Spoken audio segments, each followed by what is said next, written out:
Hi hello student, आज हम करेंगे मैनेजरल इकोनॉमिक्स, जो कि आपका पहला चैप्टर है, जो जिसकी वीडियो नहीं बन पाई थी, तो उसकी वीडियो मैं आज बना रही हूँ।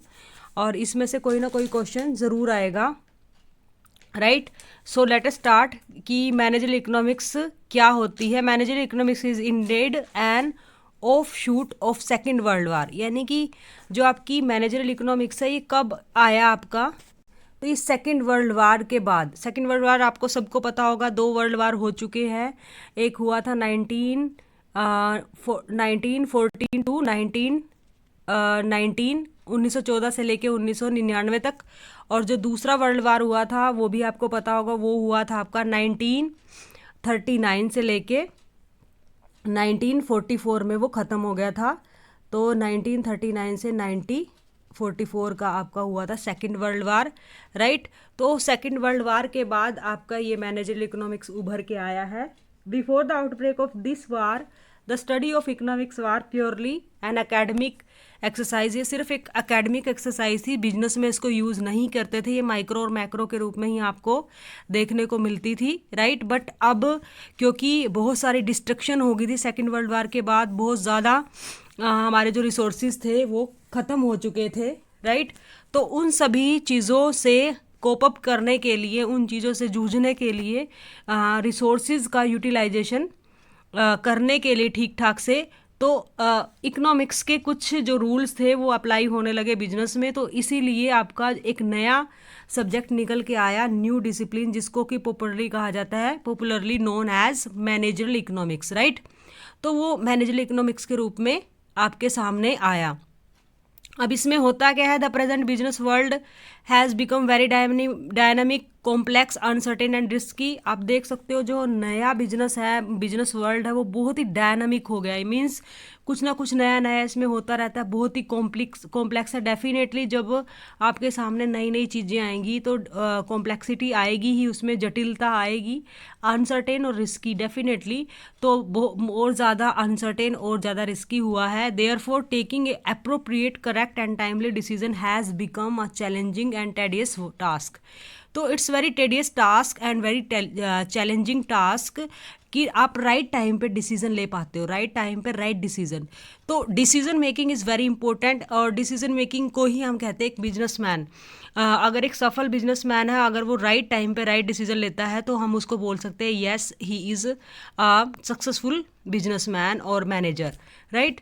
Undoubtedly managerial economics is a friend, philosopher and guide to the business leader. Definitely managerial economics एक फ्रेंड की तरह काम करता है मैनेजर्स और लीडर्स के लिए। जो भी बिजनेस मैनेजर्स हैं, बिजनेस लीडर्स हैं, एक फिलोसफर का काम करता है और उनको गाइड करने का काम करता है।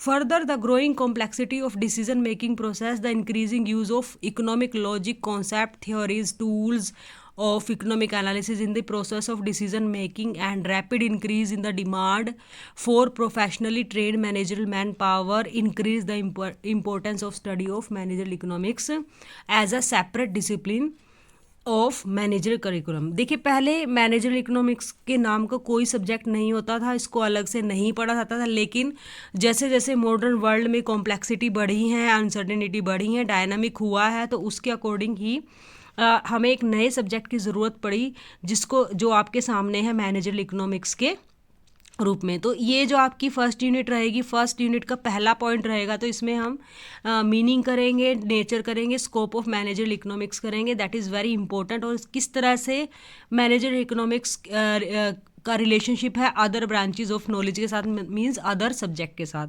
सो let us see meaning and definition of managerial economics first. तो मैनेजरल इकोनॉमिक्स जो आपकी टर्म है, right, the term manager economics and business economics, sometime आपके सामने बिजनेस इकोनॉमिक्स भी आप यूज़ करते हैं, आप सुनते हैं कि बिजनेस इकोनॉमिक्स है या फिर मैनेजर इकोनॉमिक्स है। तो ये लगभग एक जैसे से ही हैं, are often synonym and use interchangeably in managerial studies. It is also known as economics for manager.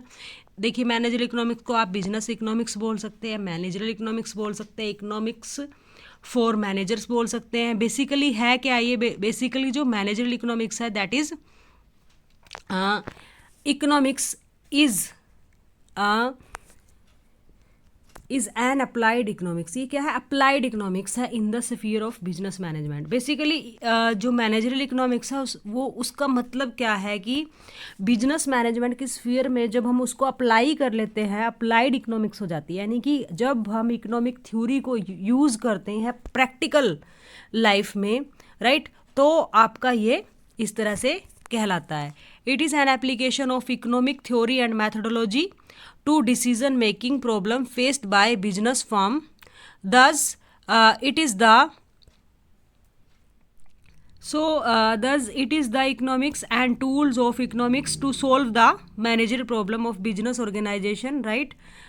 Some important definition देख लेते हैं हम, एक दो definition कर लेते हैं इसकी, तो आपको ज़्यादा क्लैरिटी आ जाएगी, राइट? जैसे पहली डेफिनेशन है अकॉर्डिंग टू डब्ल्यू हेन्स। देख लेते हैं इसमें डेफिनेशन में क्या कहा गया है। तो let us see, managerial economics is economics applied in decision making, right?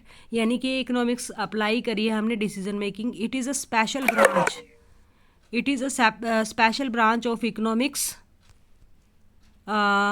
Bridging the gap between economic theory and managerial practices. ये क्या होती है? आपकी इकोनॉमिक थ्योरी और मैनेजरल प्रैक्टिस को गैप ब्रिज करती है। Its stress is on the use of tools of economic analysis in clarifying problem, in organizing, evaluating information and in comparing alternative course of action. Definitely इसमें क्या होता है कि आपके पास ऑप्शन तो बहुत है, लेकिन आपने उसमें से कौन सा एक्शन चूज करना है, कौन सा आपके लिए बेनिफिशियल होगा, तो इसके बारे में ही आपकी इकोनॉमिक्स होती है, राइट? उसके बाद देखिए एक डेफिनेशन और है स्पेंसर और सीगलमैन के according, manager economics is the integration of economic theory with business practice, right? तो इसमें क्या है आपका, ये इकोनॉमिक थ्योरी है जो इंटीग्रेट करती है business practices for purpose of facilitating decision making and forward planning. तो बेसिकली दो काम हो गए, एक तो ये डिसीजन मेकिंग फैसिलिटेट करेगा आपका, ठीक है, और दूसरा होगा ये आपका फॉरवर्ड प्लानिंग में भी आपकी हेल्प करेगा, राइट? तो नेक्स्ट आप खुद देख सकते हो एक दो डेफिनेशन। तो after analysing these definition we can say that managerial economics given our we come to the conclusion that managerial economics is the study of economic theory। तो ये क्या है? study of economic theory है, logic है, concept है और tools है of economic analysis that are used in the process of business decision making। ये सारी theories, logic, concept, tool हम क्या करते हैं, यूज़ करते हैं बिजनेस डिसीजन मेकिंग में by business manager in taking rational, correct and timely decision. ये इंपॉर्टेंट, डिसीजन तो कोई भी ले लेता है, लेकिन अगर आप डिसीजन में डिले कर देते हो और वाइज डिसीजन नहीं लेते हो, रैशनल डिसीजन नहीं लेते हो, तो उससे आपको लॉस हो सकता है, राइट? तो इस तरह से आई होप आपको ये समझ में आ गया होगा कि मैनेजरल इकोनॉमिक्स क्या है, राइट? ये जो नोट्स हैं इनका लिंक्स मैं आपके इसमें वीडियो में के बाद डाल दूंगी लिंक, ताकि आप वहाँ से इसको देख सकें, राइट? तो आपको इकोनॉमिक्स का मीनिंग आई होप समझ आ गया है। तो यहाँ पे एक चार्ट के थ्रू, एक फ्लो चार्ट के थ्रू भी दिखाया गया है। तो इसमें देख लेते हैं। Basically managerial economics concentrate on decision process. ये बार बार बताया गया है कि डिसीजन मेकिंग प्रोसेस में काम आता है डिसीजन मॉडल और डिसीजन वेरिएबल्स। डेफिनेटली अगर आप राइट टाइम पे राइट डिसीजन ले लेते हो तो आप एक सक्सेसफुल बिजनेसमैन कहलाते हो, ठीक है? तो ये सीमेटिक चार्ट दिखाया गया है, आप इसको देख सकते हैं, जो आपके लिए बहुत ही यूज़फुल है।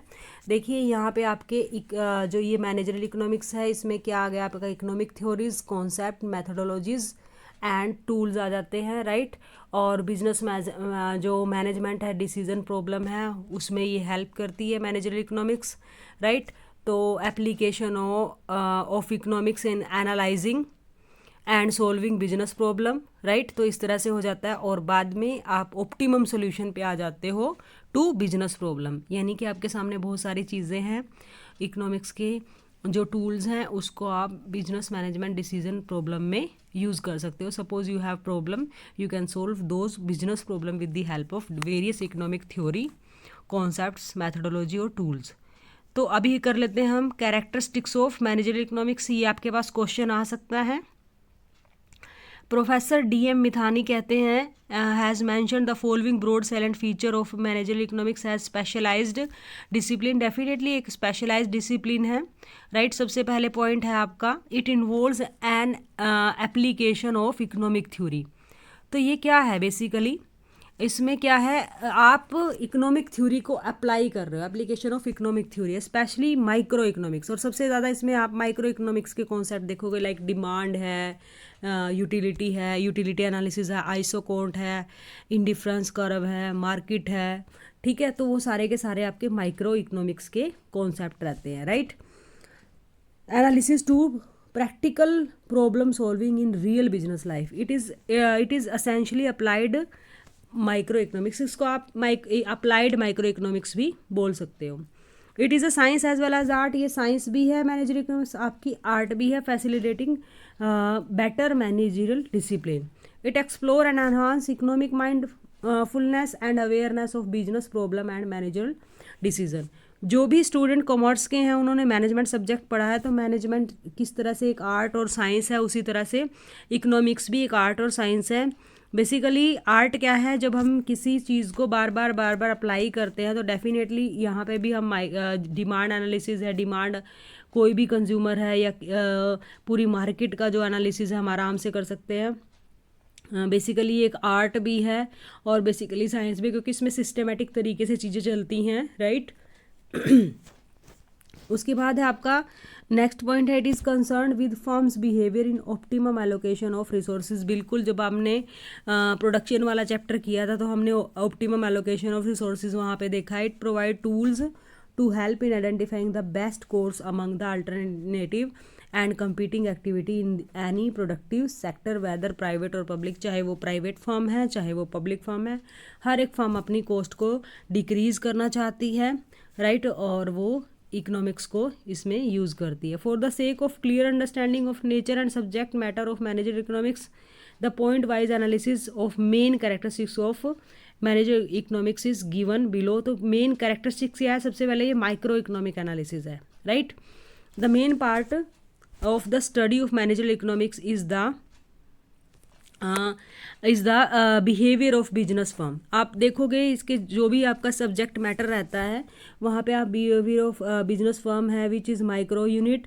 तो इसमें आप एक बिजनेस की डिमांड, एक कंज्यूमर की डिमांड, इस तरह से आप चीज़ें देखते हो। फर्म का एनालिसिस, फर्म का equilibrium in perfect competition, oligopoly, ये वेरियस तरह की चीज़ें हैं, वो सारा का सारा माइक्रो लेवल पे होता है। Therefore managerial economics is essentially a micro economic analysis. Under the study of managerial economics, the problem of firm are analyzed and solved through application of economic method and tools. It does not study the whole economy. पूरी economy को नहीं study करता है। फिर है economics of the firm. Definitely firm की economics है ये, according to Norman F Dufty. Managerial economics include the portion of economics known as the theory of firm, a body of theory which can be of considerable assistance to businessman in his decision making. For instance, the study of managerial economics include the study of cost and revenue analysis. जैसे कि मैंने आपको coast वाले chapter में आपको total cost, average coast और marginal coast सभी curve कराए हैं, तो वो सारी की सारी चीज़ें ध्यान में रखी जाती है। फिर आपने देखा होगा कि लास्ट यूनिट में भी कोस्ट और आपके रिवेन्यू कर्व से ही इक्विलिब्रियम का पॉइंट निकलता है। नेक्स्ट है आपका acceptance of use and utility of macro economics variable.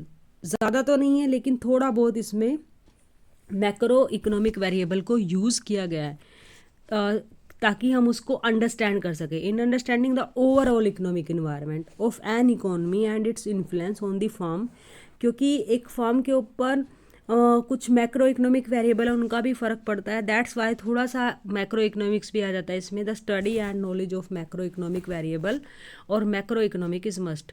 For example the study of monetary, physical, industrial, labour and employment and EXIM policy. देखिए, आप मैक्रो इकोनॉमिक्स अगर आपने पढ़ा है तो वहाँ पे मॉनेटरी पॉलिसी एक चैप्टर होता है, physical policy, industrial policy, labour and employment और एग्जिम पॉलिसी, ये पॉलिसीज़ होती है। और ये क्या होती हैं, ये माइक्रो इकोनॉमिक्स का नहीं बल्कि मैक्रो इकोनॉमिक्स का पार्ट होती हैं। तो कहीं ना कहीं एक जो आपका बिजनेसमैन है उसके ऊपर मॉनेटरी पॉलिसी का भी फ़र्क पड़ता है, fiscal policy means budgetary policy का भी फ़र्क पड़ता है डेफिनेटली।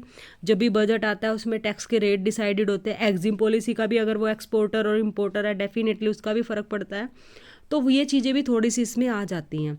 नेशनल इनकम हो गया आपका, इन्फ्लेशन हो गया, right, etcetera is done in managerial economics to know the influence of these on the business firm. Definitely inflation बढ़ेगा तो बिजनेस के ऊपर असर पड़ेगा ही उसका, राइट।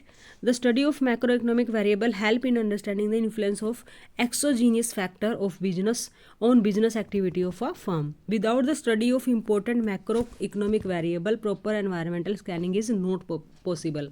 आप इन्वायरमेंट की सही से स्कैनिंग नहीं कर सकते, राइट। स्कैनिंग का मतलब कि ये नहीं पता लगा सकते कि क्या चीज़ें हो रही हैं इन्वायरमेंट में, कौन कौन सी जो सिचुएशंस है आपके उस पर बिजनेस को फ़र्क डालती हैं। फिर नॉर्मेटिव अप्रोच है। अब नॉर्मेटिव अप्रोच क्या होती है, लेट अस सी।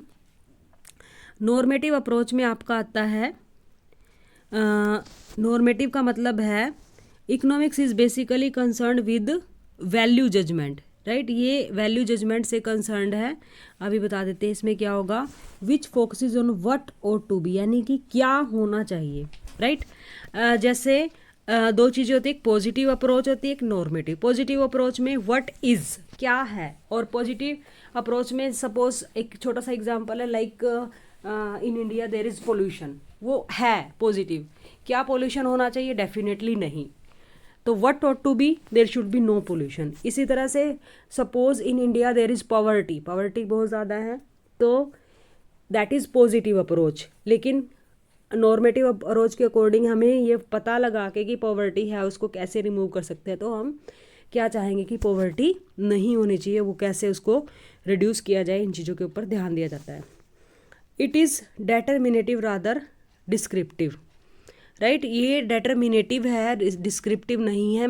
ये सिर्फ डिस्क्राइब नहीं करती इकोनॉमिक्स, ये प्रॉब्लम को सिर्फ बताती नहीं कि प्रॉब्लम है, ये प्रॉब्लम का सोल्यूशन भी आपको देती है। As it examine any decision of firm from the point of view of its good and its bad impact on it. Definitely कोई भी पॉलिसी है उसका गुड और बैड इफेक्ट आपको देखना ही चाहिए, right.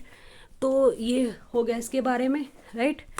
It means that a firm take only those decision which are favourable to it and avoid those which are unfavourable to it. The emphasis on perspective model rather than descriptive model, right. यानी कि आप पहले ही संभल के चलो, पहले ही इस तरह से चीज़ों को करो कि आपको आगे चल के उसका कोई नुकसान ना हो। नेक्स्ट है जी आपका एम्फेसाइज ऑन केस स्टडी। तो ये जो आपकी मैनेजरल इकोनॉमिक्स है वो केस स्टडी पे एम्फेसाइज करती है। In place of purely theoretical and academic exercise managerial economics lays more on case study method. Because जैसे इसमें किसी भी बिजनेसमैन की केस स्टडी आपको जब भी इकोनॉमिक्स आप पढ़ते हो, कोई अच्छी राइटर की बुक आप देखोगे तो आपको केसेस ज़रूर मिलेंगे। यानी कि वो केसेस में जो रियल लाइफ के केस होते हैं जहाँ पे ये दिखाया जाता है कि बिजनेसमैन ने कोई पर्टिकुलर इकोनॉमिक्स की थ्योरी यूज़ करके अपनी कॉस्ट को कैसे कम किया, अपने प्रॉफिट को कैसे इंक्रीज़ किया। तो आप लोगों के लिए ये भी बहुत ज़रूरी है। अगर आप मास्टर लेवल की कोई डिग्री कर रहे हो लाइक एमकॉम या एमबीए, तो आपके लिए केस स्टडी पढ़ना बहुत ज़रूरी है। आप बैचलर लेवल पे भी छोटी केस स्टडीज़ कर सकते हो, क्योंकि केस स्टडी करने से आपको ज़्यादा समझ में आती है चीज़ें, क्योंकि केस स्टडी में जो रियल लाइफ में मतलब अप्लाई हो रही है चीज़ें उसके बारे में आपको पता चल जाएगा। Hence it is practical and useful discipline for a business firm. It diagnosis and solve the business problem, therefore it serves as lamp post of knowledge. Definitely एक लैम्प पोस्ट ऑफ नॉलेज है and guidance to business professional organisation in arriving optimum solution. Next है ये एक sophisticated और developing discipline है। ये fully developed नहीं है, अभी भी इसमें डेवलपमेंट हो रही है, चीज़ें बन रही हैं, नई थ्योरीज ऐड हो रही हैं, राइट। तो आप इसको बोल सकते हैं developing discipline. Managerial economics is more refined and sophisticated discipline as compare to economics. Economics क्या है, बहुत ज़्यादा ब्रॉड है। इकोनॉमिक्स एक जनरल सब्जेक्ट है, लेकिन जब हम बात करते हैं मैनेजरियल इकोनॉमिक्स की तो ये एक सोफिस्टिकेटेड है और पर्टिकुलरली ये हेल्प करता है एक बिजनेसमैन को और मैनेजर को अपने डिसीजन लेने में, राइट। तो not only this, method of operation research and computer are also used in it for building scientific and practical model for analysing and solving real business problem under certain risky environment. तो ये बहुत ही ज़्यादा important आपके लिए subject हो जाता है। उसके बाद है ये अप्लाइड, और इसको बिजनेस इकोनॉमिक्स भी बोल सकते हैं, जैसे कि मैंने आपको शुरू में भी बताया था, इसके कई नाम होते हैं। तो अप्लाइड और business economics, managerial economics is an application of economics into business practices and decision making process, therefore it is an applied economics and business economics. The concept of economic theory that are widely use in managerial economics are as follow. कुछ concept हैं जिसको आप scope भी बोल सकते हो। Suppose आपके पास आ जाता है what is the scope of managerial economics, तो ये सारी चीज़ें उसी में आ जाती हैं। Like you can see demand and elasticity of demand, ये मैं करवा चुकी हूँ आपको। Demand forecasting, production theory, cost analysis, revenue analysis. अभी मैंने वीडियो बीबीए के अकॉर्डिंग बनाई हैं। कुछ टॉपिक हो सकते हैं कि बीबीए में नहीं है, तो अगर कोई और स्टूडेंट भी इसको देख रहा है तो वो कमेंट करके बता सकता है कि अगर उसको किसी और टॉपिक पे भी वीडियो चाहिए, क्योंकि हमने इसको बीबीए के सिलेबस के अकॉर्डिंग ही बनाया है फ़िलहाल। इसमें रिवेन्यू एनालिसिस आ जाता है। Revenue analysis, price determination under different market condition और स्ट्रक्चर, जैसे perfect monopoly, monopolist, oligopoly, duopoly etcetera. Pricing method in actual practice, break even analysis, linear programming, game theory. तो ये कुछ टॉपिक बीबी लेवल पे नहीं है, तो मैंने उन पे कोई वीडियो नहीं बनाई है, राइट। तो ये देख लेते हैं भाई। कैपिटल बजटिंग भी आ जाता है इसमें, प्रोडक्ट एंड प्रोजेक्ट प्लानिंग आ जाता है, criteria for public investment decision है, ठीक है। तो इस तरह से ये कुछ एरियाज इसमें कवर हो जाते हैं। और इसके एक छोटा सा टॉपिक और है इसी वीडियो में, मैं वो ख़त्म करवा रही हूँ। Basic concept of marginal economics and economic concept apply to business analysis देख लेते हैं। ज़्यादा बड़े हो गए तो हम नेक्स्ट वीडियो में करेंगे, एक बार इसको रीड आउट कर लेते हैं थोड़ा। इसमें मार्जिनलिज्म है, यानी कि मार्जिनल प्रिंसिपल। ये मार्जिनल प्रिंसिपल में क्या होता है कि जो आपकी मार्जिनल कॉस्ट है, मार्जिनल प्रोडक्ट है, या मार्जिनल रिवेन्यू है, या मार्जिनल यूटिलिटी है, उन चीज़ों को देखा जाता है, ठीक है।